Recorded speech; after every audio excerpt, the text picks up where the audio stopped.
کہ ایک مسافر فقیر نے راجے کے اونٹ پر جادو کر دیا ہے۔ راجہ نے حضرت معین الدین چشتی رحمت اللہ علیہ کو پیغام بھیجا کہ تم کیسے فقیر ہو جو بے زبانوں کو باندھ رکھا ہے، یہ بیچارے بھوک پیاس سے مر جائیں گے، اس لیے مہربانی کر کے اپنا جادو واپس لے لو۔ آپ رحمت اللہ علیہ نے فرمایا، ہم مسلمان ہیں اور مسلمان بد دعا نہیں کرتے، نہ ہی جادو۔ جاؤ، جس کے حکم سے بیٹھے تھے اسی کے حکم سے اٹھ جائیں۔ اب جو جا کر اٹھایا تو اونٹ پہلی ہی بار میں اٹھ بیٹھے۔ ہندوؤں کی دلچسپی ان مسافروں میں بڑھنے لگی۔ پانچوں وقت اذان ہوتی اور نماز ادا کی جاتی۔ آخر راجہ تک یہ بات پہنچ گئی کہ کچھ فقیر آئے ہیں جو مسلمان ہیں، پانچوں وقت نماز ادا کرتے ہیں اور ہمارے پاک پوتر تالاب کو ہاتھ منہ دھوتے ہیں، اور ہاتھ منہ دھونے کی وجہ سے ہمارا تالاب بہشت کر دیا ہے، یعنی گناہگار کر دیا ہے ہمارے تالاب، اور ہمارے دھرم کے خلاف باتیں کرتے ہیں، کہتے ہیں یہ مورتیاں پوجنے کے قابل نہیں، یہ تو محض پتھر ہیں، اس لیے انہیں یہاں سے اٹھایا جائے۔ راجہ نے فقیروں کو پیغام بھجوایا کہ تم لوگ گوشت کھاتے ہو، ہمارے دھرم کے خلاف بولتے ہو، اور تو اور ہمارے پاک تالاب کو اپنے ہاتھ ڈال کر ناپاک کرتے ہو، جو ہم برداشت نہیں کر سکتے، اس لیے تم لوگ یہاں سے چلے جاؤ۔ خواجہ معین الدین چشتی رحمت اللہ علیہ نے فرمایا کہ اور بھی تو اتنی دنیا آتی ہے، ہمارے پانی لینے سے کون سا کوئی کمی آ جاتی، لیکن وہ کہنے لگے کہ وہ سارے ہمارے اپنے دھرم کے لوگ ہیں اور تم دوسرے دھرم کے ہو، لہذا آئندہ تم لوگ تالاب کو ناپاک نہ کرنا، ورنہ ہم لوگ سختی سے پیش آئیں گے۔ خواجہ معین الدین چشتی رحمت اللہ علیہ نے اپنے مرید حضرت قطب الدین بختیار رحمت اللہ علیہ سے فرمایا، قطب الدین، شاید یہ لوگ آئندہ ہمیں پانی نہ لینے دے اور کوئی فساد برپا کر دیں، جاؤ ایک مشکیزہ پانی لے آؤ تاکہ ضرورت کے وقت کچھ پانی تو موجود ہو۔ لہذا حضرت قطب الدین رحمت اللہ علیہ نے ان سے فرمایا، چلو ہم مشکیزہ ہی بھر لیتے ہیں۔ وہ اس شرط پر مان گئے کہ تمہارا جسم پانی سے نہ حضرت قطب الدین رحمت اللہ علیہ تالاب کی سیڑھیوں پر جا کر بیٹھے اور مشکیزہ پانی میں ڈبو دیا۔ جب وہ بھر گیا تو حضرت قطب الدین رحمت اللہ علیہ نے وہ مشکیزہ اوپر کھینچا، لیکن جو ہی مشکیزہ پانی سے باہر آیا تو انا ساگر کا پانی خشک ہو گویا سارا انا ساگر مشکیزے میں بند ہو گیا۔ انا ساگر کا خشک ہونا تھا کہ پورے اجمیر میں قہر مچ گیا اور لوگ رونا شروع کر دی کہ ہم جو گناہوں کی گڑیاں لاتے تھے اور انا ساگر میں غسل کر کے ان سے چھٹکارا پا لیتے تھے، اب ہم کیسے اپنے گناہوں سے چھٹکارا پائیں گے؟ سارے علاقے میں خبر پھیل گئی کہ مسافر فقیر نے جادو کے زور پر انا ساگر کو خشک کر دیا۔ آخرکار یہ بات راجہ تک پہنچ گئی۔ راجہ اس نئی صورتحال سے بہت پریشان ہوا۔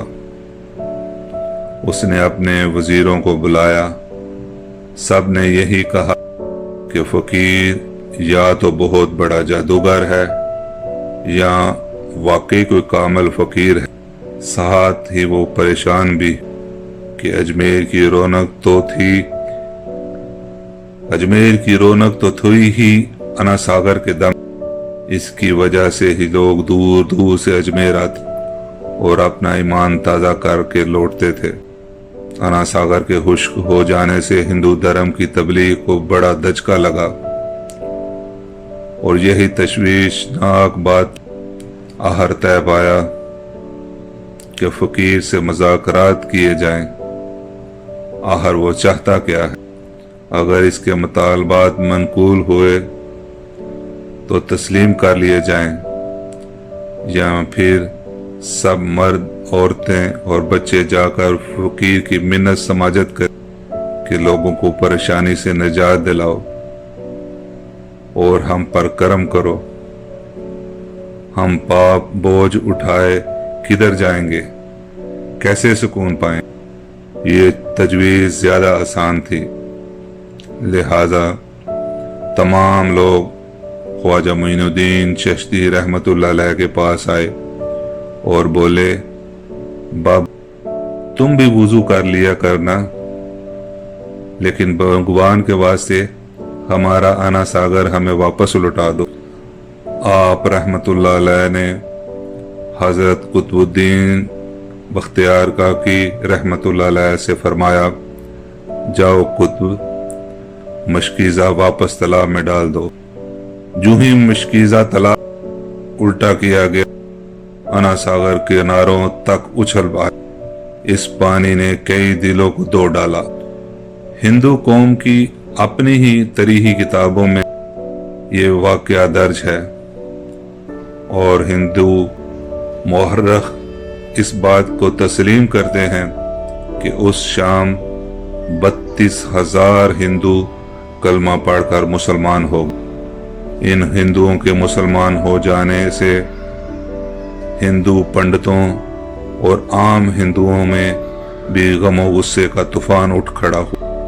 وہ سوچ میں پڑ گئے کہ فقیر اگر کچھ دن اور مزید یہاں رہا تو دیوی دیوتاؤں کا تو نام لینے والا بھی کوئی نہ رہے۔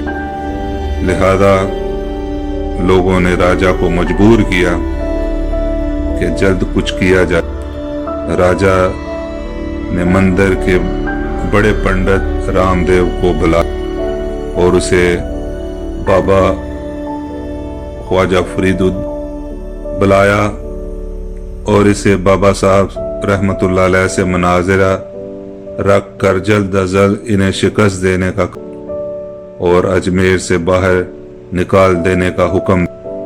رام دیو اپنے وقت کا مانا ہوا پنڈت، جس کی علمی قابلیت کی دور دور تک دھوم مچی ہوئی تھی، اس نے راجا کو یقین دلایا کہ جلد ہی راجا کو اچھی خبر سننے کو ملے گی۔ رام دیو بابا صاحب رحمت اللہ علیہ کے پاس آئے اور الٹے سیدھے سوالات کرنا شروع۔ خواجہ معین الدین چشتی رحمت اللہ علیہ نے خاموشی اختیار کیے رکھی۔ جب رام دیو نے حد سے بڑھ کر شور مچانا شروع کیا تو خواجہ معین الدین چشتی رحمت اللہ علیہ نے اس کی طرف آنکھ اٹھائی اور مسکرا کر فرمایا، رام تو شور مچا رہا اور میں تیرے ماتھے پر ایمان کا نور چمکتا ہوا دیکھ رہا۔ اس نگاہ اور لہجے میں جانے کیا جادو تھا کہ رام دیو قدموں میں گر گیا اور روتے ہوئے بولا، بابا جی آپ جس دھرم کے بھی ہو اسی دھرم میں مجھے بھی شامل کر۔ سبحان اللہ۔ سب لوگ جو مناظرہ دیکھنے آئے اس کایا پلٹ پر بہت حیران ہوئے، اور رام دیو جو بابا کو شکست دینے آیا تھا خود ان کا مرید ہو چکا تھا۔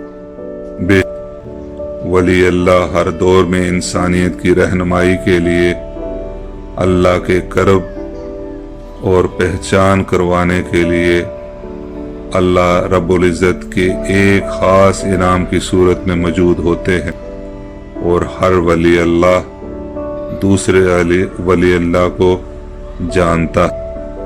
دوستو، اگر آپ کو یہ میری ویڈیو اور واقعہ پسند آیا ہے تو اس ویڈیو کو لائک کریں، شیئر کریں اور میرے چینل کو سبسکرائب کریں تاکہ میں اس طرح کی اور اچھی اچھی ویڈیو آپ کے لیے لا سکوں۔ والسلام ورحمۃ اللہ وبرکاتہ۔